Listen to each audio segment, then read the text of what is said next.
Hello guys, how are you? Hope you all are doing well. Today I'm back with one of the most interesting video. In this video tutorial guys, we will learn how to fix a USB drive showing as two device on your Windows PC or in laptop. How to fix this irritating problem. Now in this video we will learn this guys. So when you are facing this kind of issue from your USB drive, just you need to remove your USB pen drive from your PC and reinsert it once again. Now let's see it will fix your issue or not. Still in case you are facing same type of problem, now what you need to do, you need to format your pen drive. Just right click on your USB pen drive. From here you can easily able to format your pen drive. Okay, just select format option and format it. Just you need to format your both partition of your USB drive.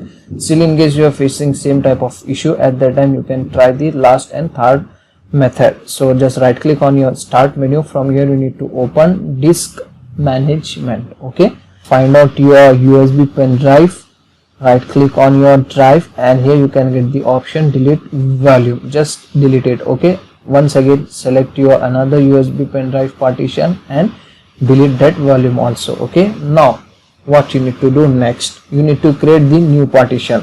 After deleting your both partition, just right click on that unlocated partition and then select new simple volume. Okay, and after then here you can get the next screen. Here you can get the your disk space. Just leave it as it is and then click on next. Okay, afterwards here you can assign your drive letter, assign it and then click on next. And then last, here you can set this file system and volume label, NTFS and new volume, and then click on next button. In the next screen just click on finish. That's it. Now it will remove your USB drive multiple partition. Okay, so this is the easy and simple method to fix this issue. So that's it for today guys. Hope you enjoy this video. If you enjoy, please guys like, share and subscribe to our channel. Thank you very much.